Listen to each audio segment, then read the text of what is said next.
90이 두려운 시어머니. 나이 든다는 게 그렇게 미안할 일인가요?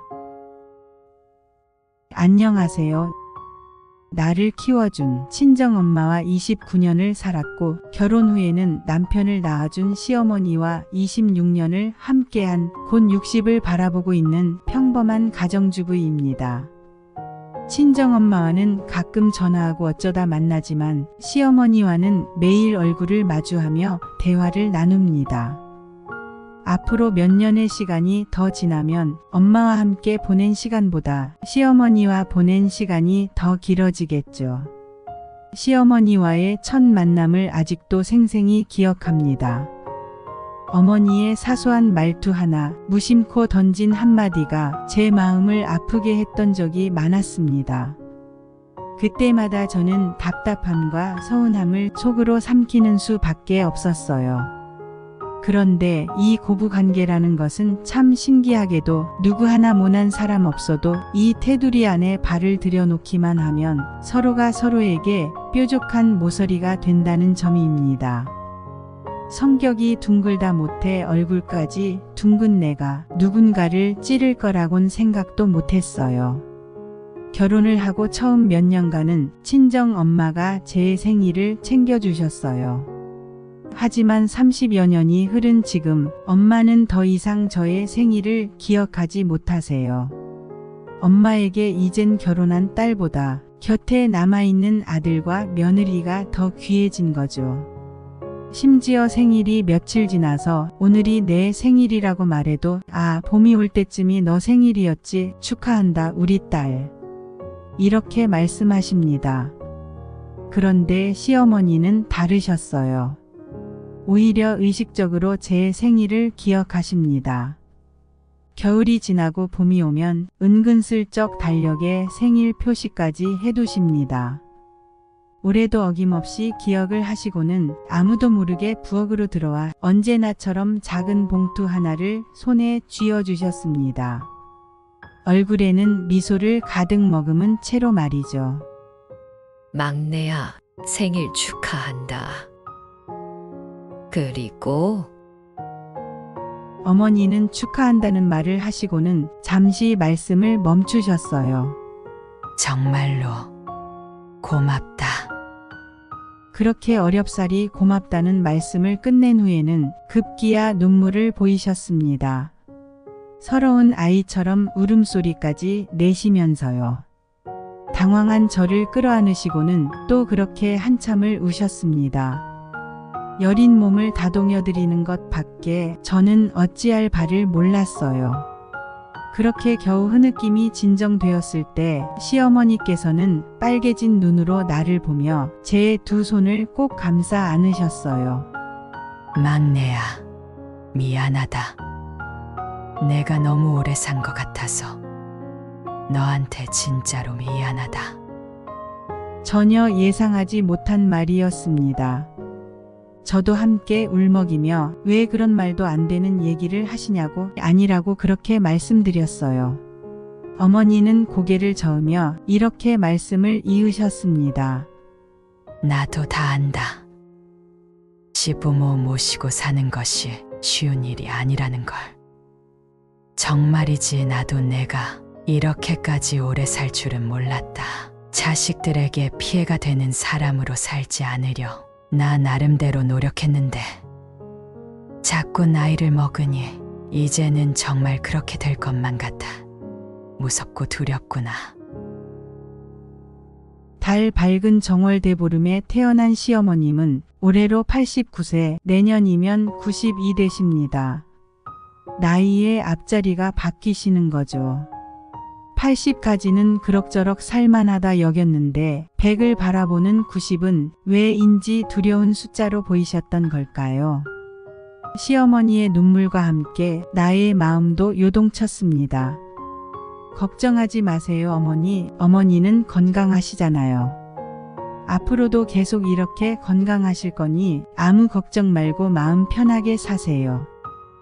시어머니를 위로하듯 말하면서도 순간 기분이 묘했습니다. 그날 밤 어머니께서 그렇게 눈물을 흘리며 제게 미안하다고 하시던 모습이 잊히지 않아 한참을 뒤척였습니다. 나이 든다는 것이, 살아간다는 것이 어찌 미안한 일이 되는 걸까요? 삶의 끝을 마음대로 결정지을 수 있는 사람이 존재하기나 할까요? 누군가는 몸이 아프면 오래 살지 못할까봐 걱정을 하는데 누군가는 몸이 아프면 죽지 못할까봐 걱정을 합니다. 죽지 못하고 아픈 몸으로 계속 살아갈까봐 두려운 거죠. 피해가 되는 사람으로 남고 싶지 않은 겁니다. 어머니께서 살아가실 앞으로의 날들을 이렇게 걱정 속에서만 살게 할 수는 없단 생각이 들더군요. 오래 사는 것이 미안한 일이 아니라 행복한 일이란 걸 느끼도록 해드려야겠다는 생각이 들었어요. 흔하게 하는 말 오래오래 사세요가 짐이 아니라 축복의 말이 될 수 있도록 만들어야 한다. 그런 임무가 나에게 주어졌습니다. 그날은 시어머니의 생일을 하루 앞둔 나의 생일날이었습니다. 며느리가 미우면 발 뒤꿈치가 달걀 같다고 나무란다. 오라는 외동딸은 오지도 않고 며느리만 온다. 우리나라 속담에는 며느리와 관련된 것이 많은데 대부분 서로 미워하는 관계의 대명사로 등장합니다. 세상이 많이 바뀌었어도 며느리와 시어머니 관계는 여전히 어려운 관계 중 하나입니다. 모든 며느리와 시어머니와의 관계가 처음부터 틀어진 것은 아니었을 겁니다. 대부분의 며느리가 될 여자는 사랑하는 남자와 함께 그의 시어머니도 가족으로 받아들이고 싶었을 겁니다. 하지만 시어머니와 며느리가 바라보는 시선에 간극이 있다는 것을 며느리만 몰랐던 겁니다.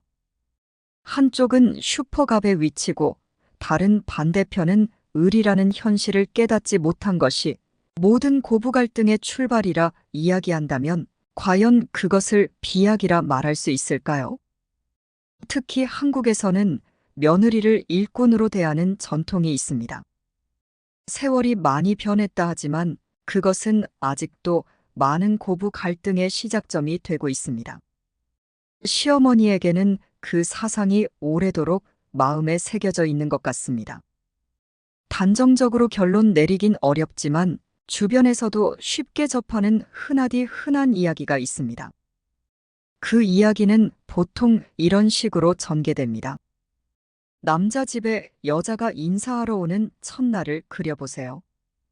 아직 며느리 신분이 아닌 여자는 전적으로 남자 집안에서 귀중한 손님입니다.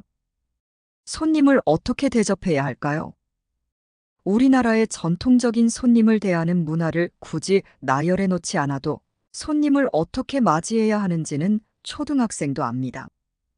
그런 초등학교 교과서에도 나와 있는 예의란 것은 단 몇 분 만에 허물어집니다. 여자는 점점 마음이 불안해집니다. 가만히 앉아서 차를 마시고 과일과 농담을 곁들여도 되는지 좌불안석이 되는 겁니다. 남자는 여자의 어머님이 차려주었던 상다리가 부러질 듯한 환대를 잊어버립니다.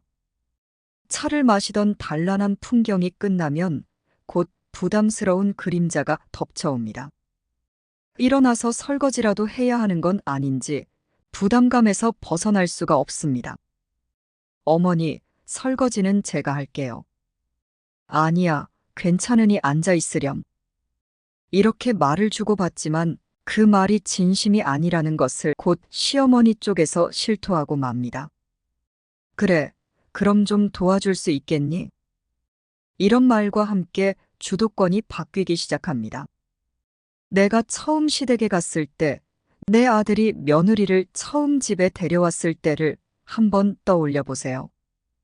요즘에는 이런 분위기가 많이 없어졌다 하지만 이미 이 자리에서부터 시어머니와 며느리의 주도권 싸움이 시작되는 건 마찬가지입니다. 며느리들 아이가 집에 와서 참 싹싹하게 군다는 칭찬은 들어봤어도 딸같이 편하게 군다며 칭찬하는 걸 들어본 적 있으신가요?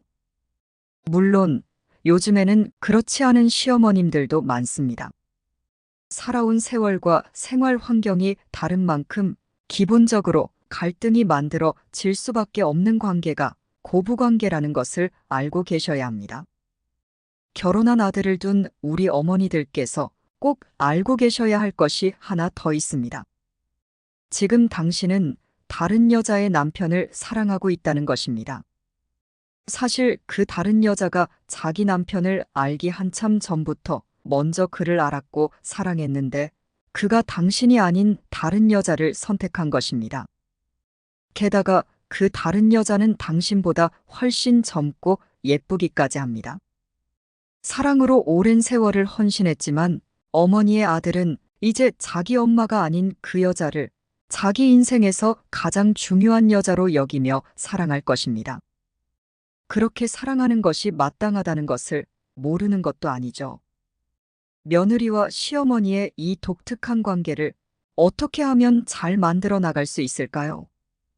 어떻게 하면 며느리의 마음에 바리케이드를 치지 않고 그 마음과 소통하는 다리를 놓을 수 있을까요? 요즘 맞벌이 세대 며느리를 대하는 시어머니가 지켜야 할 10계명을 가져와 봤습니다. 1. 나는 시어머니 이전에 나다. 이젠 누구나 스스로를 끝까지 돌봐야 하는 시대다. 더 이상 아들을 보살필 필요가 없어졌으니 경제적, 육체적, 심리적으로 건강한 삶을 누리기 위한 노후를 계획하고 준비하는데 전념하라. 며느리를 봤으니 시어머니로서 편안하게 살겠다는 망상은 떨쳐버려라. 2. 아들은 며느리의 남편이다. 정말 아들을 사랑한다면 며느리와 오순도순 살아가도록 놔둬야 한다. 아들은 앞으로 어머니와 살 날보다 아내와 살 날이 훨씬 길 것이다. 혹시 아들이 나 때문에 아내와 심각하게 싸우는 중이라면 단호하게 선언해야 한다. 둘 중 하나를 버려야 한다면 나를 버려라. 3. 며느리는 딸이 아니다. 며느리는 절대로 내 딸이 될 수 없다. 사돈댁의 귀한 딸이다. 며느리와 나의 관계는 아들을 매개로 하루아침에 생긴 관계일 뿐이다. 그 차이를 무시하고 며느리를 대했다간 본의와는 다르게 며느리에게 상처만 줄 게 뻔하다. 서로를 이해하는 데는 시간이 필요한 법이다. 4. 며느리도 나와 같은 여성이다. 며느리도 며느리기 이전에 한 인간이고 한 여성이다. 만약 아들에 대한 불만을 털어놓을 경우 아들을 변명하는 대신 여성을 이해하지 못하는 남성으로 며느리에게 적극 동조하라. 얘 난 아들이니까 할 수 없이 보고 살지 남편이라면 벌써 쫓아냈을 거야. 이런 식으로 말이다. 5. 아들 내 집은 내 집이 아니다. 어떤 시어머니는 아들의 집을 사주면서 열쇠를 따로 만들었다. 그리고 맞벌이 하느라고 비어있는 아들 내 집을 수시로 드나들며 청소도 해주고 음식도 마련해 놓고 며느리가 귀가하기 전에 집을 나온다. 하지만 며느리는 어떤 생각일까? 그리 좋은 방향은 아닐 것이다. 아들내가 보고 싶다고, 아들내에게 뭔가 전해주고 싶다고 시도 때도 없이 찾아가지 말아야 한다. 6. 며느리에게 가르치려 들지 마라. 시어머니들은 며느리를 하루빨리 내 식구로 만들기 위해 무엇이든 가르치려 든다. 가풍이며 음식이며 육아까지 우리 집안 식대로 하기를 원한다. 하지만 이제 이런 발상은 한마디로 시대착오적이다. 젊은 여성들은 예전처럼 시집 가는 것이 아니라 결혼하는 것이다. 자신의 살림 방식 또는 가풍이 자랑스러워 며느리에게 물려주고 싶다면 그냥 몸으로 보여주면 충분하다. 육아도 전적으로 며느리의 방식에 맡기고 도움을 요청할 경우에만 도와주는 것으로 끝내야 한다. 7. 좋은 며느리란 따로 없다. 친구들이 며느리 이야기하는 걸 들어보면 참 좋은 며느리 같은데 왜 내 며느리는 그렇지 못하지? 하필이면 왜 그런 애가 내 며느리가 된 거지? 며느리를 못마땅해 하는 이유를 보면 좋은지 나쁜지가 아니라 대부분 내 마음에 드느냐 안 드느냐이다. 객관적으로 좋은 며느리란 따로 없는 것이다. 여우 같은 며느리도 곰 같은 며느리도 내가 예쁘게 보면 예쁘고 밉게 보면 밉다. 인간관계가 다 그렇듯이 시어머니가 며느리를 좋은 며느리라고 생각하는 순간 며느리는 좋은 며느리가 된다. 8. 아들도 며느리도 손님이다. 결혼한 후에는 아들과도 의식적으로 거리를 둬라. 아들을 그렇게 손님처럼 대할 수 있다면 자연스럽게 며느리에게도 그렇게 대하게 될 것이다. 예의 바른 타인처럼 배려는 하되 간섭은 하지 말라. 끈적끈적한 관계보다 약간 매정한 듯한 관계가 서로에게 편하다. 기대가 없으면 실망도 없다. 9. 칭찬하고 또 칭찬하라. 더 무슨 말이 필요하랴. 칭찬은 고래도 춤추게 한다는데. 내 아들과 결혼했다는 것만으로도 며느리는 얼마나 사랑스럽고 고마운 존재인가. 아들이 그 며느리를 안 만나 결혼을 안 했다면 그 뒷바라지는 평생 내 차지였다. 오랜만에 전화를 건 며느리에게 전화를 자주 안 한다고 화내는 대신 전화를 해주어서 고맙다고 말하라. 아들과 별탈 없이 잘 살아주어서 고맙다고 말하라. 10. 생긴 대로 보여주라. 며느리를 보면 무언가 어른 노릇을 해야 한다는 부담감에서 전에 안 하던 행동을 하는 시어머니가 많다. 시어머니가 되었다고 해서 하루아침에 나의 능력이나 인간성이 바뀌는 것이 아니다. 훌륭한 시어머니로 보이고 싶어 과하게 힘을 들릴 필요가 없다. 바로 거기서 오해와 미움이 생긴다. 차라리 나이만 먹었지 나도 아직 모르는 게 많다 고백하라. 있는 그대로를 존중해주는 관계가 가장 좋은 관계다. 좋은 시어머니가 되기 위해 지켜야 한다는 10계명. 여러분들의 생각은 어떠신가요? 무엇보다 시어머니로서 우리가 처음 해야 할 것은 아내를 향한 아들의 사랑과 기쁨을 있는 그대로 받아들이고 인정하는 일입니다. 어머니라면 아들의 결혼 생활이 행복하길 바랄 것임이 분명합니다. 아들이 당신에게 이렇게 말하는 순간을 초조하게 기다려오지 않았던가요? 엄마, 드디어 내 짝을 만난 것 같아요. 결혼하고 싶은 여자를 찾았어요. 사랑하는 아들이 어엿한 아내를 맞이하도록 오랫동안 기도해온 당신에게 며느리는 값을 치를 수 없는 귀한 선물입니다. 물론 며느리의 태도로 인해 속이 상할 때도 많습니다. 그럼에도 내 아들이 사랑하는 여자이기에 어떻게든 좋은 관계를 만들려 노력합니다. 며느리와 솔직한 마음을 나눌 수 있는 사랑하는 사이가 되는 것은 정말 바라는 일이고 기쁜 일일 겁니다. 당신에게 딸이 있다면 그 딸이 자기 시어머니의 사랑을 받길 원하는 것도 당연한 일이겠죠. 당신에게는 며느리를 사랑할 수 있는 특권이 있는 셈입니다. 아들의 결혼 생활을 돕고 응원하는 가장 확실한 방법은 결국 며느리를 있는 그대로 사랑해주는 것 아닐까요? 이런 시부모님이 실제로 존재할 수 있을까 싶을 정도로 제 마음을 울린 사연이 하나 있습니다. 그 사연을 마지막으로 들려드리며 이번 영상을 마치고자 합니다. 우리 어머님께 내 나이 11살에 아버지가 돌아가셨다. 내 아래로는 여동생이 하나 있었다. 전업주부였던 엄마는 그때부터 생계를 책임지셔야 했다. 못 먹고 못 입었던 건 아니었지만 형편이 여유롭진 않았다. 대학 졸업 후 입사 2년 만에 결혼을 하였다. 처음부터 시어머니가 좋았다.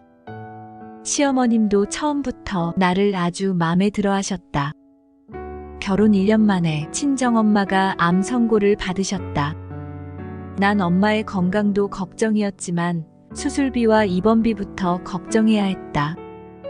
남편은 걱정 말라 했다. 내일 돈을 융통해 볼 터이니 오늘은 푹 자라고 했다. 다음 날 친정 엄마를 입원시키려 친정에 갔지만 엄마는 선뜻 나서질 못하셨다. 마무리 지어야 할 일이 몇 개 있으니 4일 후에 입원하자 하셨다. 엄마가 마무리 지을 게 뭐 있겠나? 병원비 때문이지. 집에 돌아가는 버스 안에서 하염없이 눈물이 났다. 그때 시어머님으로부터 전화가 왔다. 지은아, 지금 너 울어? 얘야, 울지 말고 내일 나한테 3시간만 시간 내줘라. 다음 날 시어머니를 만나러 갔다. 시어머님은 내 손을 잡고 무작정 한의원으로 데려가셨다. 미리 예약을 하신 듯 한의원 원장님께서 말씀하셨다. 간병을 하셔야 한다고요? 환자보다 간병인이 건강해야죠. 그렇게 맥을 짚어보곤 몸에 좋은 약을 한 제 지어주셨다. 그리고 또 시어머니는 날 백화점에 데려가셨다. 트레이닝복과 간편한 옷 4벌을 사주시고 선식도 사주셨다. 집으로 와선 어머님이 말씀하셨다. 환자보다 간병하는 사람이 더 힘들어. 병원에만 있다고 아무거나 먹지 말고 아무렇게나 입지 말고. 그렇게 말씀하시며 봉투를 내미셨다. 엄마, 병원비에 보태 써라. 결혼한 지 얼마나 됐다고 내가 돈이 있겠어? 그리고 이건 너랑 나랑 죽을 때까지 비밀로 하자. 내 남편이 돈 구해오면 그것도 보태 쓰고.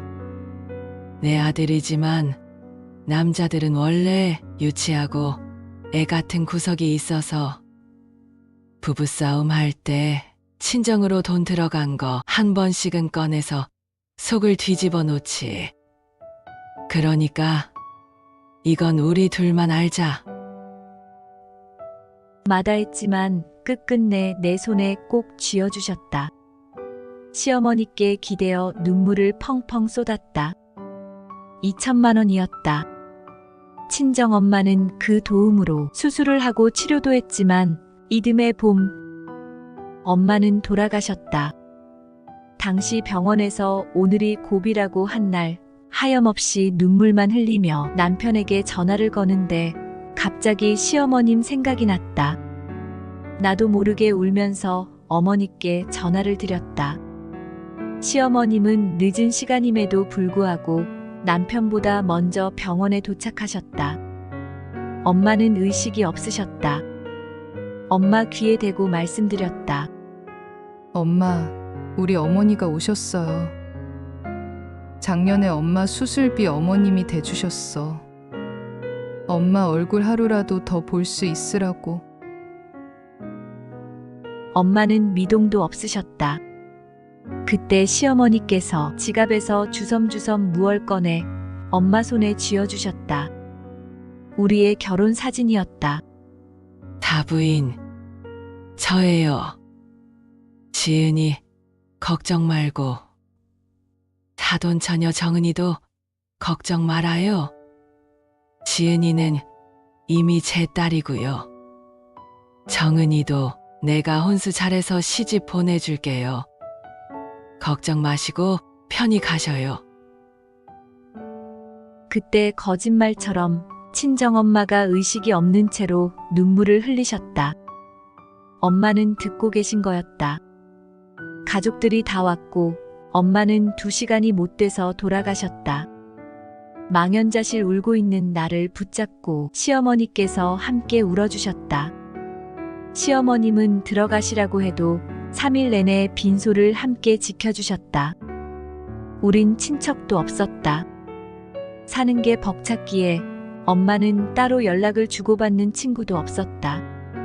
하지만 시어머님 덕분에 엄마의 빈소는 3일 내내 시끄러웠다. 빈소가 썰렁하면 가시는 길이 외로우셔. 친정엄마가 돌아가시고 시어머님은 내 동생까지 잘 챙겨주셨다. 그 후 가족끼리 외식하거나 여행 갈 땐 꼭 내 동생을 챙겨주셨다. 동생과 시어머님은 고맙게도 정말 나 이상으로 사이좋게 잘 지내주었다. 내 동생이 결혼을 한다고 했다.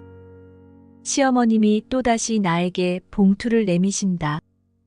어머님, 남편이랑 따로 정은이 결혼자금 준비해 두었어요. 마음만 감사히 받을게요. 돈을 받지 않고 도망치듯이 나왔다. 버스 정류장에 도착했을 때 문자가 왔다. 내 통장으로 3천만 원이 입금되었다.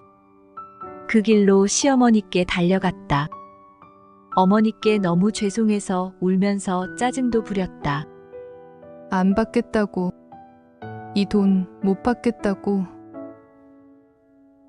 시어머님께서 함께 우시며 말씀하셨다. 지은아, 너 기억 안 나? 친정 엄마 돌아가실 때 내가 약속했잖아. 정은이, 내 동생 시집 갈 때 혼수해서 시집 잘 보내주겠다고.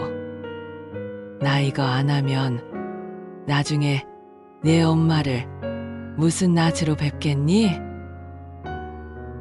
시어머님은 친정 엄마에게 혼자 하신 약속을 지켜주셨다. 또 엉엉 울고 있는 나에게 시어머님께서 말씀하셨다. 에휴, 이 순둥이 착해 빠져가지고 어디에 쓸고? 제일 불쌍한 사람이 도움을 주지도 받을 줄도 모르는 사람이야.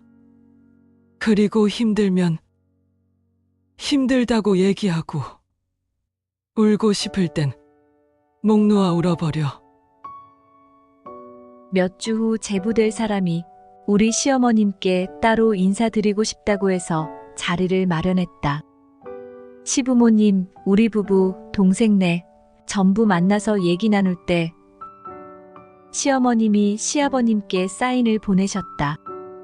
초면에 이런 얘기가 괜찮을지 모르겠지만 사돈처녀 혼주 자리에 우리가 앉았으면 좋겠는데.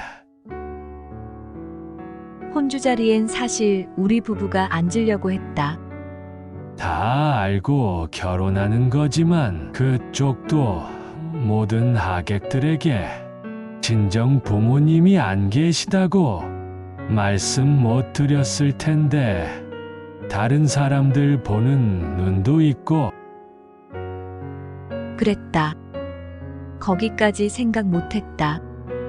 내 동생네 부부는 너무도 감사하다고 기뻐하며 흔쾌히 받아들였다. 그리고 내 동생은 우리 시아버님 손을 잡고 신부 입장을 하였다. 내 동생 부부는 우리 부부 이상으로 우리 시댁에 잘해주었다. 오늘은 우리 시어머님의 49제다. 동생네 부부도 왔다. 나는 동생을 안고 많이 울었다. 오늘로부터 10년 전에 어머니와 했던 비밀 약속을 남편에게 털어놓았다. 그때 병원비 어머님께서 해주셨다고. 남편과 난 부둥켜 안고 시어머님에 대한 그리움에 엉엉 울어버렸다. 난 지금 아들이 둘이다. 난 지금도 내 생활비를 쪼개서 따로 적금을 들고 있다. 내 시어머님께서 내게 해주셨던 것처럼 나도 나중에 내 며느리들에게 돌려주고 싶다. 내 휴대폰 단축번호 1번은 아직도 우리 시어머님이다. 항상 내게 무한한 사랑을 베풀어 주신 우리 어머님. 너무 감사합니다. 어머니의 가르침 때문에 제가 바로 설 수 있었어요. 힘든 시간 잘 이겨낼 수 있었고요. 어머님 너무 사랑합니다. 그립습니다. 제가 꼭 어머님께 받은 은혜 많은 사람들에게 베풀고 사랑하며 나누고 살겠습니다. 너무 보고 싶어요. 어머니. 너무 보고 싶어요.